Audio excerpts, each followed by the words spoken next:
Good morning. It's 1 degree here in England. Not -1, just 1.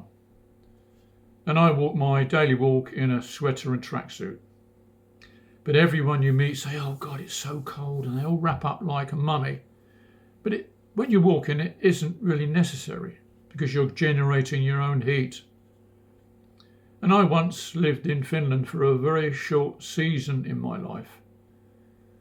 And by great fortune, it was when the nation marked its 100 years of independence. A century of endurance carved from ice and poems from the national poem, the Kalevala. And what a rare and unforgettable time to be alive, bathed in the quiet pride of a people who carry history like a flame against the northern wind.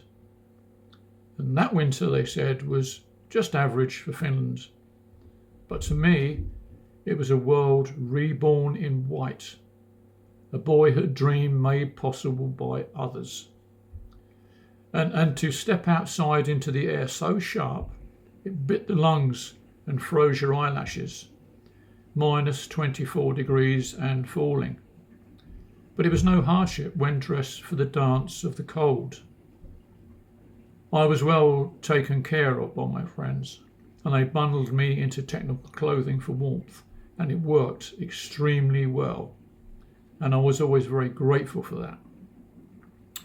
And each day I walked my 90 minutes in the forest, a cathedral of snow and silver ice crystals, settling in the birch trees with such ease.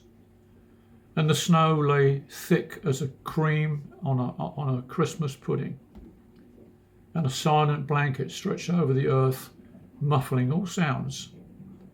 But every step I took rang out like a secret confession, crunching loudly as though some starving soul were devouring a feast of potato crisps in the night.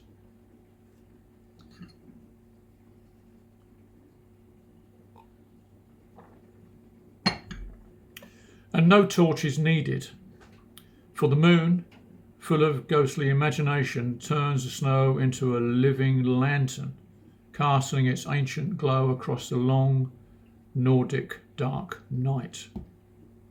And there was solitude there that words can barely hold, an almost sacred stillness where time breathed slowly and the soul could listen to itself. And I left a piece of my heart amongst those birch trees, and I suspect it still wanders there alone, following the slow drift of snowflakes and the sigh of the midnight wind in the dead of winter. How lucky you are, Finland. You know not how much. Yet, as fierce as Finland's cold can be, there are other lands, even more cruel, places where frost becomes a living devil, with -68 in parts of Yakutia. And during the gold rush, the northern terraces of Canada knew cold that could break the spirits and the bones of -60 and more. The Yukon, land of the desperate and the dreamers, there where men chased glimmers of gold and toiled for it for weeks on end, through a blizzard of death, while poets like Robert Service gave their suffering a voice. And Hank Snow once recited all these stories with laughter and grit. And I'll leave a link to a poem by Johnny Cash in his deep and solemn southern drawl. Spoke a truth that has never left me. A promise made is a debt unpaid. And that line became a compass of my own, a code written in frost, tested by time, and one I will never ever abandon, ever. So please enjoy the words of Robert Service, spoken by Johnny Cash, the cruel, hardship and dark humour. So thank you for being with me once again. Please like and subscribe. It sure helps the algorithm. And may your faith remain strong in a world of doubt.